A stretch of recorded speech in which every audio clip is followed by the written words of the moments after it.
Hello and welcome to Dragons Unicorns. and Other Creative Creatures. I'm Dr. Kevin. I'm Rona Goffstein. How are you this morning? Well, I'm good. I get to play a lot in my creativity over the weekend, so it was good Yay, time. that is good. I went to see the New Hampshire Gay Men's Chorus this weekend. What did they sing?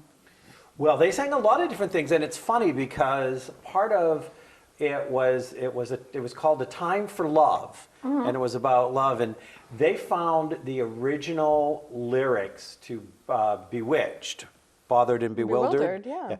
Well, have you ever heard the actual original Yeah, sets? they're very sexy. Yeah, they got edited out of all the later Most versions, ones. yes. Most versions don't have her talking about, but the sex was good and The sex was good, and horizontally speaking, he's at his very best. Yeah. So, so they sang the full Monty version, and then they sang something from the full Monty. Well, that works. Yeah, they did a duet out of that was good, but they did a good job. It was very funny. One of the comedic highlights was one of the members of the New Hampshire Gay Men's Chorus, actually dressed up. He is of Asian descent, and he dressed up in a kimono and the whole thing, and he comes out and he sings, "When you love somebody, you want to kill them," out of Avenue From Avenue Q. Q. When you love somebody, the more you want to kill them. Kill them. Kill Yep. them. And he did this whole comedic Great number. routine with the creative art director, chasing him around the stage, going, "You want to feel him? You want to feel him?" Oh, Lordy. Please tell me they videotape these things. Well, I've asked them to come on our show. Oh, good. I'm waiting to hear back from them. I'm sure that they will. They'll bring some. They'll provide a little bit of filming here and there of some of their performance Excellent. numbers. You know, they do 3 or 4 rounds of shows a year with different themes. So I'm actually kind of sort of thinking that if we have them on the first time, that every time they're getting ready to do a new one, that maybe we will go and do a live in one of their rehearsals for their upcoming thing That would be a of blast. what their theme is. Very So, cool. yeah, I mean, I haven't run this by them yet, but you know, that was. That's fine. They'll just, they'll just, why run it by them? We'll just show up and with a camera or two. Yeah, no big deal. So, so it was a lot of fun and, you know, a lot of irreverence and things like this. And so it was very enjoyable. They also make a point of saying that it's the New Hampshire Gay Men's Chorus, but you do not have to be gay or a male. But you have to be from New Hampshire. They didn't say one way or the other. See, well, there you go. You can be an other stater. Yeah, you could do that. So, yeah, they did some, you know, and they closed it with Showboat. Can't help loving that man. Oh, I gotta love it. That's a great song. So, yeah. So, and they did that and a wedding planning party, which turned very creative. I should hope so. So, yeah, we were talking about what the centerpieces are going to create and blah, blah, blah. And, of course, I took my common line, which is, oh, just a glue gun and some sticks? And blah. Oh, no. That's fabulous. So once the glue gun comes out. I'm going to get you the name. I'll tell you how many tables we need them for, and thank you for doing it. People learn very quickly at my wedding planning party meetings that to offer something means that they are volunteering to do it. How do you think I ended up here? No, not exactly. I spent most of my weekend, actually, I've been listening to The Life-Changing Magic of Tidying Up by Marie Kondo, who is Japanese. And I have thrown away and gotten rid of and cleaned up so much stuff that I got rid of a piece of furniture in my office at home.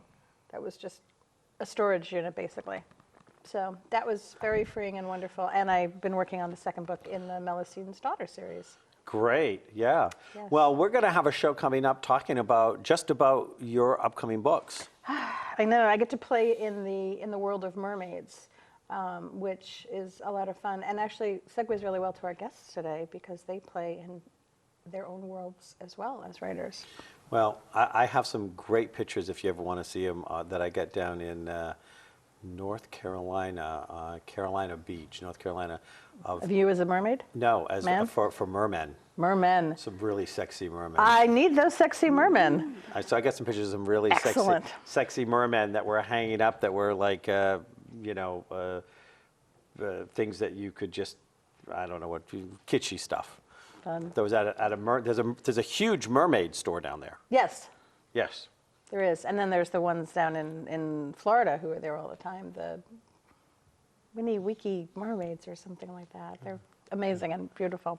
So why don't you go ahead? You brought these guests to us today, so I'm going to let you Two introduce our writers are mermaid. joining us, so, but they're not just writers because there's no creatives who are just one thing. Well, you already exposed the fact they were mermaids. No, they're not. They play in other mythologies. Some really old mythologies and some slightly more modern mythologies. Laura Fedolfi actually mixes Greek gods with everyday life in her series Revealing Hannah. Books 1 and 2 are available, and actually we have some, and she's going to talk about them here, Cassandra and Arachne. Book 3 is coming in the fall, which will be The Myth of Echo. And the focus of the books are a lucky young woman named Hannah Summers who finds her careful world unraveling when she learns that as a graduation gift, she's got something from the gods, which is going to come as both a blessing and a curse, because what from the gods doesn't? When Laura isn't immersed in the crazy world of Greek gods, she works with Habitat for Humanity and is a founding member of the Society of Independent Publishers and Authors, which is wonderful and important. Because those of us who have dipped our toe into the independent world of either self-publishing or publishing with a small publisher need all the support we can get. Ooh, great. And then our second guest is Sara Marks. And she is an author, a knitter, a Wikipedian. Did you know that was a word? A Wikipedian. A Wikipedian. She made that up. She's a writer. She's allowed to make these things up. She's also a librarian from Massachusetts. And after over 10 years of participating in the National Novel Writing Month, which is in November, where we insanely try to write 50,000 words while getting ready for Thanksgiving, Sarah's releasing her first book at the end of this month, Modern Persuasion, with Illuminated Myth Publishing. It is a modern, of course, retelling of Jane Austen's Persuasion. And there's so many Jane Austen fans out there, and I know they're going to love this. And when she isn't writing, she's an academic librarian at the University of Massachusetts in Lowell. And if you follow her on Instagram, she has the cutest dog. Oh. Cedric Doggery. Oh. Harry Potter. Oh. She's a Potterian. For the Harry Potter character who died. Oh, okay. So we will Welcome. definitely have to get you hooked up on our Instagram feed. Absolutely, yes. And we Cedric need is to take adorable. pictures too, because We we don't will have our take picture taker tonight. I know, our Today. traditional picture taker is off this morning. He's off sleeping. He's sleeping it off. Oh, Oh dear, that's a terrible thought. so it is Monday. So in black and coral is Laura, Hi. and in varying shades of blue is Sarah. Now, Just so Sarah, our you audience said knows. you're a knitter. Did you knit the shawl you're wearing? I did, and I finished it in the last week. And While trapped at an airport? No. no, actually, I'm working on something else. This was sitting at home catching up on Twin Peaks. Oh, yes, that's Return. I haven't Yes. decided if I want to go back into that pond. Do you ever find, because I'm a knitter, I knit and crochet as well. Mm-hmm. I've got a huge basket that sits beside my couch Yep. for when I do too. Yes, Guilty as well. four or five projects. Gosh. Well, I'm getting married in Surrounded by- October, and I made my own hand fasting cord. We're doing a Renaissance-themed wedding outdoors. Nice. And so I made the What fiber is it made out of? yarn. Well, but I mean, like, is it like a wool? Is it Wool. wool? Cashmere, Yeah. a ridiculous Cotton. ribbon. You Yes. seen those ones? They have like flecks of things. Yeah, I couldn't Yeah. do the. Sparkles. Yeah, I actually crocheted the three things and then braided them together for the hand fasting nice. cord. But now I'm asking for volunteers from my crochet. wedding group to come and spend a day drinking wine and making mini cords to go in the program, because I'm going to take and we have like 300 people coming to our wedding, so I have to make 300 mini cords for the program, so just to punch the holes. So I will be getting your email addresses and invite you. I don't crochet. I Neither only do knit. I. I've never mastered the crochet. And It's a supposedly rhythm. it's easier. It's a rhythm that I could never get into. Well, for this, I'm just going to be braiding the three cords because Oh, it would I be can too braid. much. So I'm sure if you guys can knit, you can braid. I can braid. I I have hair. provide, You can sign me up for 10. I provide the wine and the gossip. Well, that sounds good. That's always enjoyable. Yes, definitely. But it is beautiful. I can do a scarf. Yeah. Scarves are Scarves satisfying. are very nice. Then Yeah. I think for about, 9 months out of the year at this point? Right. We need scarves. Yes, yes. And scarves make a great gift that always fit. You never Yeah. worry about, That's you know, true. whether That's or not true. they'll fit. The nice somewhere. thing about accessories. Absolutely. I did a scarf for my fiance's father in blues because he loves blues. So I did it all in blues. And I do more with yarn colors than patterns. I like to Well, play yours with is lots too. of Yours is colors. that Mine's variegated very and it simple. created It's its own. yeah, the yarn is 3 colors. It's a purple, black, and this lovely shade of blue.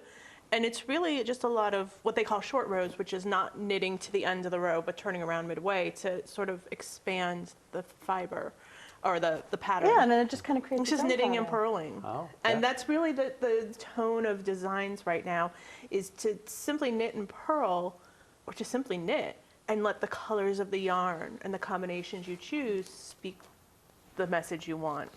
So are you, now I have to ask this question and then we want to get into your books, but when I first started my practice, which is 27 years ago as a spiritual catalyst, I was a huge Miss Marple fan.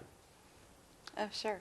So I would sit there and when somebody would go through a spiritual counseling, coaching, catalyst process with me, it would be like 12 to 18 months.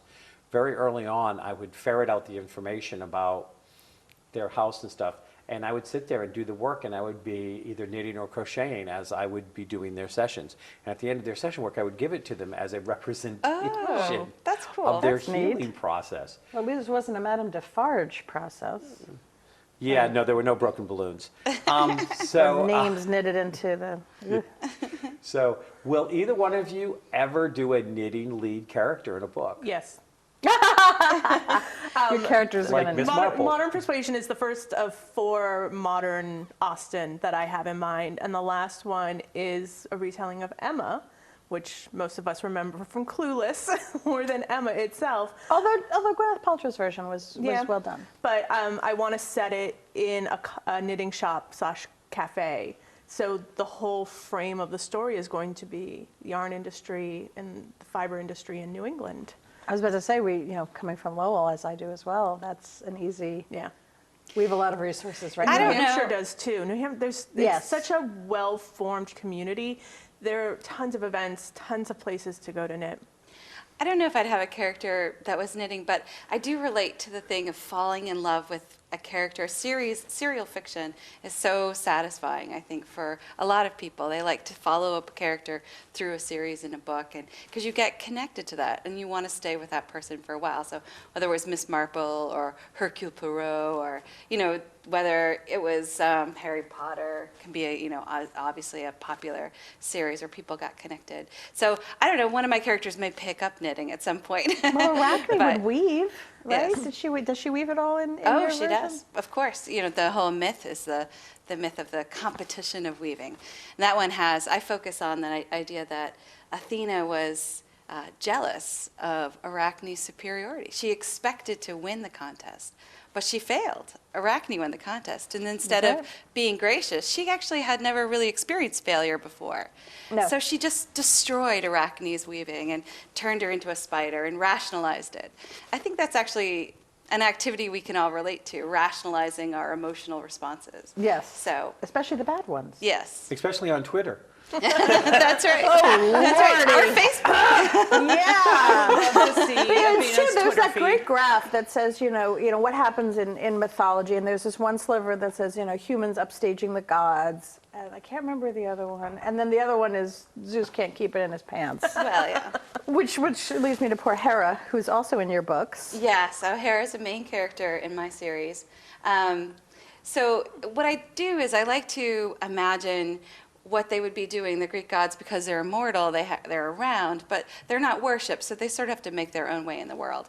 And so I imagine how that might work out for them. And for Hera, it's actually worked out pretty well. She has channeled her obsession with homemaking into this magazine, Ladies' Home and Hearth, which has its own following of women, sort of Martha Stewart-esque. That's how I picture it, yeah. Yes. But like poor Zeus did very badly with the end of being worshipped. He sort of fell into a depression. He ate for a very long period of time. And He then got when all Henry VIII looking on us. a that little, kind yeah. of- Actually, that's a very good analogy. So, He became Bacchus. Bacchus is actually sort of There were some brownies in one of the books Yeah. that well. So Special brownies? they are special brownies. I guess Hera's not putting the recipe in her Actually, magazine. Hannah, my main character's mother, who is very much, she loves Hera's magazine, but she actually came across a neighbor's, had left their house, and she came across his secret stash of plants in the attic. And so she's a very practical woman. She looked at what are the practical uses of marijuana, and she found her own use for them. So she's actually the deliverer of brownies to Zeus's little habit. So it all works out. You never know what is in people's attics. This is true. And sometimes you don't want to. There's that. There's as many bodies in attics as there are in cellars. If somebody was going to pick up this series and read it, and first of all, I want to say, I completely agree with the whole series thing. What was it, 2 weeks ago, I was really sick for 5 or 6 days Yes. in bed. I started a new series, and in like 3 days read 7 books in the whole series. Yeah. Like, that's all I did. I just laid in bed because I couldn't do anything Yeah, else. Binge reading. Yeah, binge reading. So I think a series is great. You get lost in the whole world. I agree. I agree. You can even find sometimes that you start thinking in the language that's common in those, in the books, the expressions they're using. Well, a couple of books have worked their way. I mean, Muggle has worked its way officially into the dictionary, along with a couple of other words I know from Yeah. Harry Potter, and I'm sure there's others as well. Well, I always say, because people accuse me of making up words all the time, and I go, and my staff calls them Kevinisms. Which is another made-up word. And I always say, hey, look, you know what? Shakespeare made up words. If he can, what did he have that I don't have, and I have more hair? So it should be allowed. Dr. Seuss made up words, Yeah. a lot of our common phrases are rooted in Shakespeare. That's Yeah. where they come and he from. made them up, so yeah. So if somebody was going to pick up Revealing Hannah, how much back knowledge would they have to have of the Greek gods in order to understand it? That is a great question, Dr. Kevin. I've actually gotten very good reviews back from people saying that they were worried about that when they started, or they had some trepidation about that, but that I provide the information in the story in a very natural way that orients the reader so that they are aware of why things are happening or who the gods are and what the implications are. So I don't think that you would need to be and in fact, because it's in a modern setting, you really don't have to be interested in the Greek gods to enjoy the series. It's about sort of the kind of funny, honest mistakes that people make a lot of the time. I think the Greek myths are a lot about the people at that time trying to understand their world and what was happening to them, right? So they made stories up to help explain that.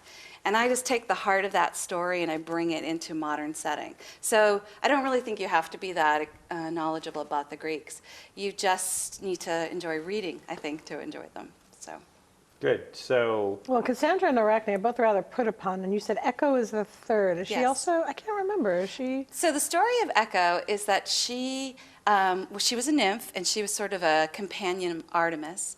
And she liked to cover up. Zeus would come down to mess around with some of the other nymphs. We're back to that one. And when again. Hera would come to try to catch him in the act, Echo would distract her. Echo was a great talker. She would tell stories, and she would give Zeus enough time to get away. So Hera could tell that she was being played by Echo. And so she cursed her. She said, oh, you use your voice for bad. You use your voice to cover up the evil workings of others. I'm going to make it so that you can only repeat what others say. And so that was her curse. So that's why the story of Echo is that she can only say back what people say to her. And later she has another really important story where she falls in love with Narcissus. So lots of times their that's myths gotta are end connected. badly. Yes, so he sees her and she can only respond back what he says. And so he has nothing to do with her. And he falls in love with his own reflection in the river. He's just. And he's staring at it, and because she's obsessed with him, she's standing nearby. And he talks to his reflection, and she answers the last thing he says. So then he thinks that's a real beautiful person in the water who he's fallen in love Great, with. comes a match made in heaven. Yes, so it is. I was going to say it's going to be a match made in heaven. I can see this coming. I can see the writing on the wall. But boy. the essence of the echo myth is, how do we use our words to affect others? How do we manipulate people? And is that sometimes okay? Is it always bad? It's a question. I try not to fall into a black and white, good or a bad thing. I like to explore the spaces between those things. Which is why we still read myths and why we still read, fairy tales and all those things. Yeah. It's the space in between, and why you can do. And it's funny because you just mentioned, the in between of our words, and your book. The original book was Persuasion, which of course is all about words. Yeah, Persuasion, it was always my favorite. As soon as I read it from the Austen collection, it's a story of second chances. And a lot of people ask me, because women have more agency, did I feel like it was more difficult to modernize something where women had less agency? And I said, this is not about agency. This is not about our ability to control our lives. It's about the impact other people have on our decision-making process. And for me, second chances aren't a black and white. It's not a good decision or a bad decision. It's the decision you made. Right. And it might feel bad, but sometimes it's the right one. And so Emma, and I've changed names because I liked other names better. Emma, the main character, has sort of shut down after making a decision and not ever really reflecting on it. But when she's forced to spend a long month with the man she rejected on his book tour, she has to confront her feelings about her decision making and decide if she had made the right one by rejecting him. And he has to see her as she is now to see if he regrets the actions he took after they broke up. Which he's a screenwriter. He wrote a movie where he just destroyed her. So, Ouch. yeah. When you were talking about series, I think Sarah's book touches on that. There are also authors that write in a genre, even though they're not technically series, right? Like Austen didn't really write series, No. but her voice is so consistent and her perspective is so consistent in her stories that it feels like a series when you're reading Austen. And I think Sarah's book is a wonderful example of how you can kind of find, it has this great modern setting that feels very real, and yet it brings you back to the core emotional experiences you have when you read Austen, if you're an Austen lover. And even if you're not an Austen lover, I think it would get you to go back and then read Austen from reading Sarah's book. So that's my question. If you haven't read any Jane Austen, if that hasn't been it just hasn't made your reading list, Or your forced reading list since high school. or your, I wasn't made to read Austen in high school. Pride and Prejudice in high school, Emma in college. I actually read it my junior year, knowing I was going to have to read it my senior year because I was that overachiever. But So how much of Austen should you know? how much of You Austen? don't need to know any Austen. I And don't that's the know any beauty of Austen. Austen. You don't need to know Austen, especially for people who modernize Austen stories. I have found that it's actually sometimes better if you don't know. Yeah. Because you're not comparing Austen to your author. And that's a really difficult struggle. And I think that's one of my biggest anxieties about this is that I'm not Austen. Well, I don't want to be Austen. Yeah, I think the thing that's interesting about Sarah's book is that it's that in modern fiction nowadays, things are much more immediate. They're relational, tend to be more emphasis on the relational experiences. And I think if you read Modern Persuasion and you enjoyed the central conflict, this notion of second chances, you could then go back and read Jane Austen. And for some people, Jane Austen might be hard to get through because there's a lot more background, there's a lot more setting up. There's her the editor times today between, would cut a lot of it out. Yeah, the times between people are smaller and briefer, and you have to understand more of the context. And I think this book could actually help you read the original. It's possible. And Persuasion, I think, is her most structured, the strongest structure. It doesn't have, Emma's like this thick, and Persuasion's like that thick. It's the fastest of her stories to get into.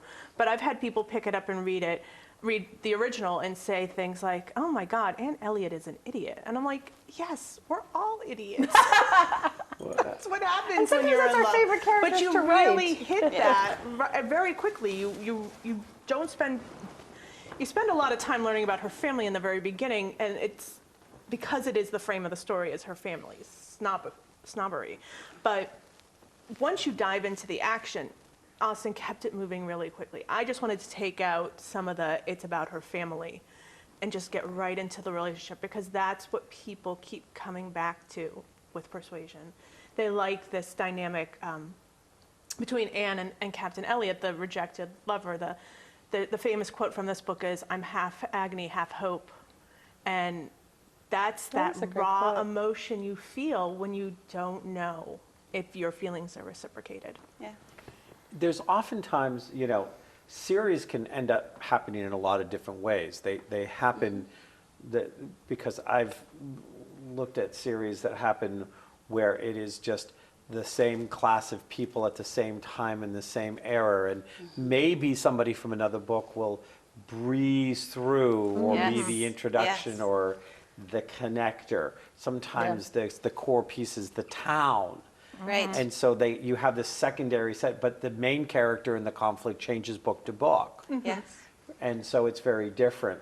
But at the end of the day, relationships within ourselves and to other people never change. Yeah, I mean, I think that's a very astute observation. I think that the idea of how do we describe that, that's where creativity comes in, right? We can Yes. find all different ways to describe the relationship between people. How does that work? How do we connect with other people? How do we disconnect with them? And that's what I love. I love all kinds of stories. I'm so like, I don't like the notion of being the leveling of stories, right? There's fine literature, and then Oh, there's yeah. this and that and this, and people can. I think that all different kinds of stories, if they connect with you and they become something that you carry with you, then it helps you because it gives another like layer, another transparency you can put over your own experiences that help you understand it. So that's what I like.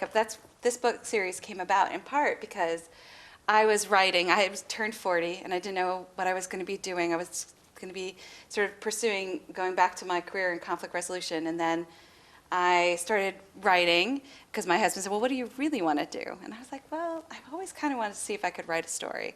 And when I started this, I had just written an essay about the myth of Cassandra because it always bothered me. She was cursed to have no one listen to what she had to say. She had the gift of prophecy, so she could see the Right. future, but no one listened, right? And so, and I was like, why couldn't she figure out a better way to communicate? Like, tell someone else, have them tell them, like, be creative, get Find in the there. loophole. Don't just give up and let the, Greeks kill everyone. And, but I had written that essay, and then I'd also made up a character, Hannah, and I just liked the name because it was like soft on either side, but really strong in the center. And I thought, there's some people that I know of who seem very accommodating, but they actually have very strong centers, and sometimes they just don't take the work to express that out. They just agree because it's easier. And so I was exploring that, but I still really didn't know what I was going to be doing. And I sat down with my husband, we were at dinner, and I said, I think I should go back and do the job search now. And he's like, well, what are you writing about? And on the spot, I made up an overlap between these two different things that I had written about a character who was leaving college and thought she had everything organized. She was graduating. She had lists and plans. But then she gets this gift of having everyone listen to everything she says, sort of the inverse of the curse of Cassandra, and how that sort of messes up her life. And so the only reason I was able to do that is because I had these two separate stories that I kind There of you go. overlapped. And I think people do that a lot in their lives, whether they get the stories through TV or movies or books Yeah. or graphic novels. I think that helps people kind of make sense of what they're experiencing and what they're doing. I think that one of the interesting components of the whole Cassandra story, I actually liked Greek mythology in college and high school. Yeah. Actually, I took Greek mythology in high school, I'm pretty sure. But I think that one of the powerful points of the Cassandra story is a commentary on humanity itself. How often when somebody speaks the truth, We don't want to hear it. we don't want to hear it. That's right. We don't want to believe it. And therefore, we make the same mistakes over and over again as a species. And when we realize that someone warned us, we don't think to ourselves, oh, we should have listened. We then blame them for not having convinced us of the story. Right, In it's other still words, not our responsibility or our fault. that's the Cassandra complex now. It's like that idea that we don't listen to the people who are telling us there's a problem coming up. Well, and the other side is the person that says, I told you so, which never helps. No, it never really helps. That's my favorite person. That's the mom. Right. I, Tried to tell I you. told you about that. Well, I am currently teaching a psychic development course up in Portland, Maine, and I had said to my students, I told them a story last week about, how we shut down kids' psychic abilities. And this one story of this child who woke up very upset and said that she had dreamed that Grammy had died. And the mother said, oh, that's foolishness, and blah, blah, blah, and Grammy's fine. And then she got the call, Grammy had died. And turned around and said, see what you did?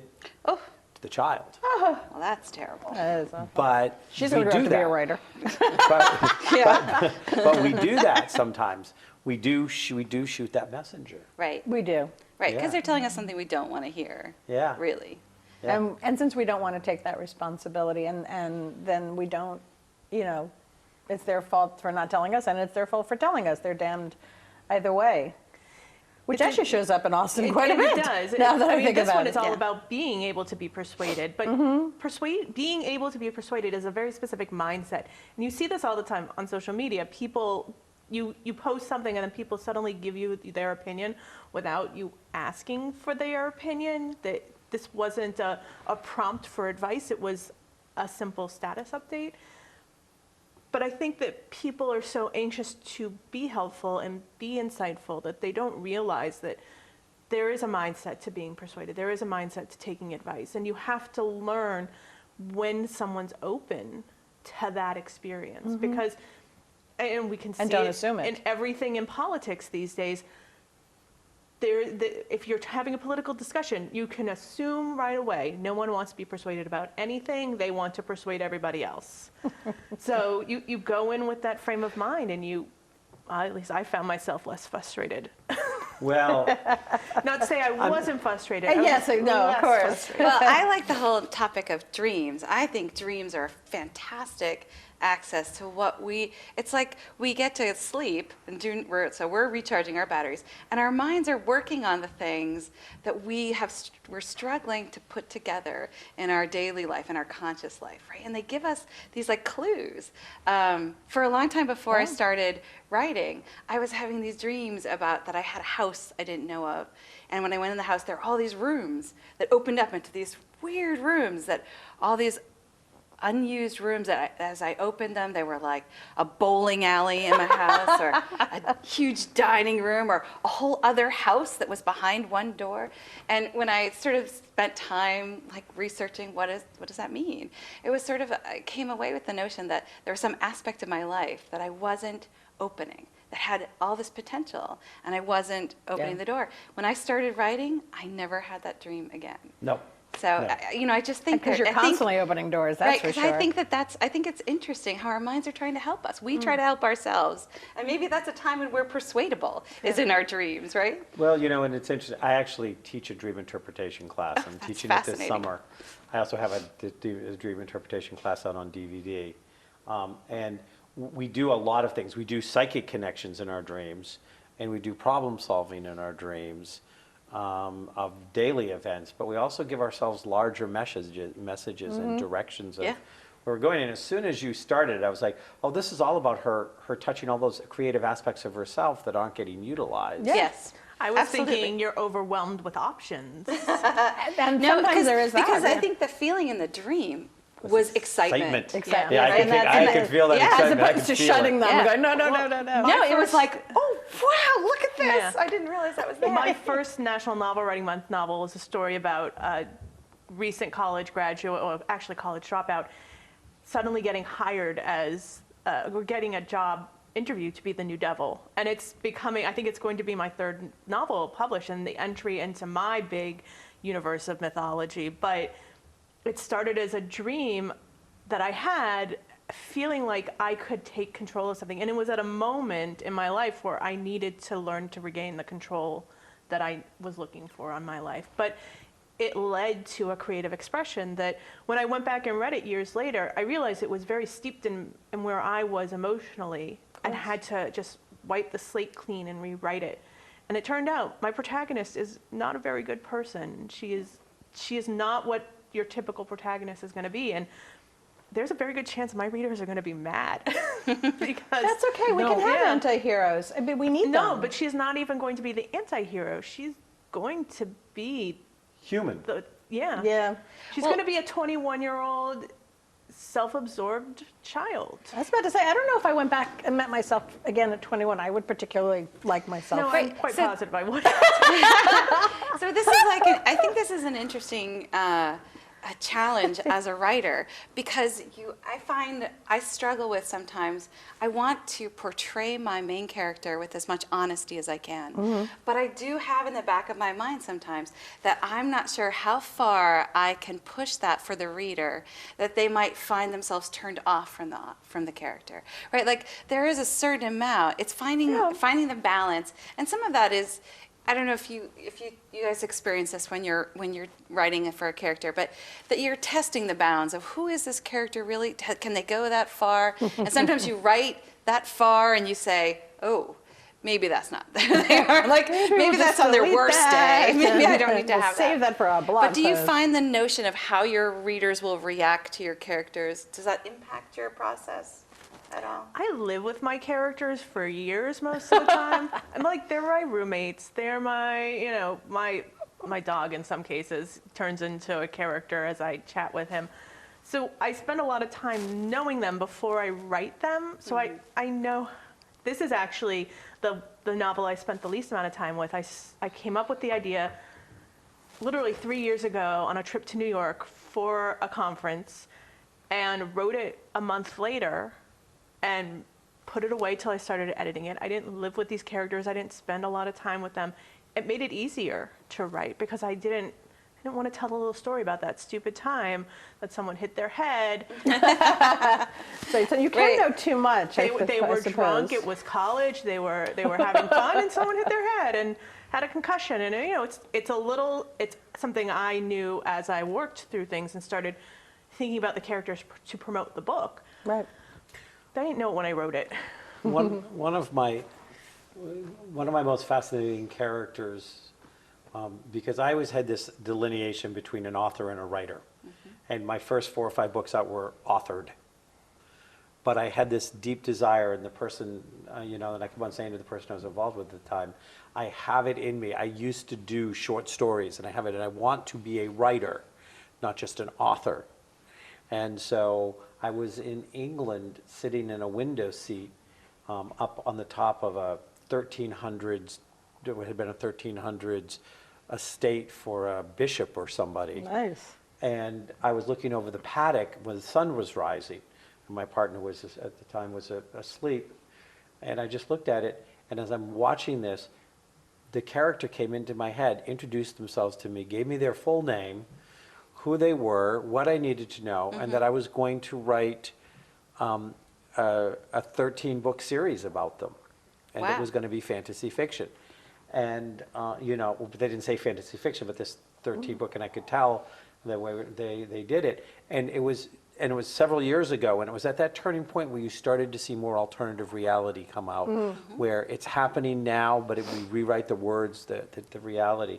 And they came out, and I got the first book written, but those characters, I never thought how people were going to take them. And in fact, I know that there's a couple of disturbing characters because people who have read the book said, this character really disturbed me. And I said, well, disturb you is not bad. Right. It's an interaction, right? It's an interaction. Exactly. It's and it's bad. memorable. That's right. It made you have a reaction. It was engaging.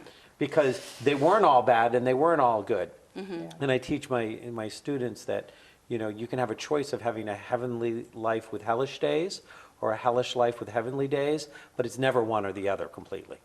No. And I think that our characters, or for me, I want my characters to be the same. They have to be three-dimensional. Yes. They have to have, and they can't always come out, victorious with the sword in their hand at the That's end, right. and everybody's happily ever after. And you know Michael Drew. Yes. He wrote a book called Pendulums, and it talks about the pendulum changes that are very cyclical that they've recorded, him and his partner, I can't remember the partner's name, throughout history of Yeah. where humanity is in the cycle. And there's a us, there's a I and It's a we. amazing, and you can, if you take enough time, you can see at what point it's going to stop, and it's going to literally start to And, swing back. yep. Yeah, I know. And And it's a terrifying ride. And we're in the Hold on place. tight. We're in the place right now where he actually says, at this time, and he goes back to, these are, I think are like 90-year cycles, and he goes back to when it was. People want real characters. They want characters that are falling down. They want characters that Yeah. they can relate to. They want characters that don't always win at the end. Yeah. And those are going to be more prevalent in the popular movies and the books. And he's called it. And he went back to Yeah. like 2-3 cycles of this is what happens. And these were the top authors. And And even winning, you can win at the end. I mean, Harry Potter wins at the end, and Katniss, in the Hunger Games wins at the end for all of them, Horrible at a cost. terrible cost. Yeah. I think in fantasy novels, you almost have to have the reality is a terrible cost, because when you're playing with things that are so much bigger than the human character, there is cost. There are dragons. Right. Dragons are not little lizards. Dragons are they're destruction. I mean, I think that there's Even unicorns aren't tiny little cute little. Unicorns have a horn on there, and I love unicorns. Have almost my entire life. Unicorns have a horn on their head. You can get impaled on that. I mean, I think narrative has a structure, right? And each genre has its own elements that Yes. are part of that structure. And if you write within that structure, or if you are able to alter that structure or break that structure for a purpose, right? You're doing that, then I think readers find it satisfying, right? They Yes. find that it's when you, and the only times, and it's funny, it's not like good writers or bad writers. I've read books written by authors I love, and I end up feeling dissatisfied. And when I think about why I'm dissatisfied, it's because there was some ending that didn't work, some way in which they opted out of the structure of weren't the story. truthful, They yeah. weren't. And so I think that whether it's good, bad, whether it's fantasy or romance or, just beach reads or fine fiction, if that author has worked that narrative, you respond to that. See, I call comfort reading, which is like what I did when I was sick. I choose a series where I knew it was going to be the modern day version of a Harlequin romance. There you go. And I knew it was going to end And well. were you happily, satisfied? and I was There extremely you go. satisfied. I was That's right. satisfied through all 7 books. That's right. I knew, and it was funny. And if they had changed it up on you in that series and had some tragic thing happen, it wouldn't have been as satisfying. Nope. Yeah. I needed comfort reading. I Right. wanted a happily ever after. I didn't want Yeah. my brain to work too hard. I wanted to get lost in another world. This There's- is what it's about. There's an excellent example of when you intersect between your expectations, the reader's expectations, and what's actually in the book. It's a book by Chris, I forget his last name. It's called Little Bee. And it has this beautiful orange cover with scrolling work on it, and has a beautiful profile of a girl, and it looks lovely. And the back copy says, like, 2 women meet on a beach and their life changes forever. And inside, it is a horrific story. It's a great book. It's a great book. Like, on its own, if I hadn't been sucked in by the Expecting cover. one thing. Right. It's a great story, but it's a horrific story about violence and the degradation of people when they experience violence and how it can ruin lives. And so it was absolutely the Yikes. opposite of Yeah. what the cover was selling. And that's when I think people should pay attention to make sure that what they are expressing to the readers is consistent with what's inside. Yeah. Because that's how we make choices. We make choices based on the information. And there'll be days when you want that sort of Right. wrenching, horrible. Like Sarah's cover, it tells you that's relationship. This is a Yes. story about relationship. Yeah, And connection. Having created, I originally had a publisher, and they had to shut down the month before Her the release. release. And they had started the cover design, and I had given them some feedback, and I liked where they were going. I just hadn't liked the drafts. So I took what they did and I built on that. And they had done a lot of things with people's faces, and I had thought, do I want to assign A face. to I hate doing a that, character? yep. I know who I'm thinking of Frederick Wentworth as, but will anybody else guess it? Or will they play to the traditional look that he has had in adaptations of the book for the movies?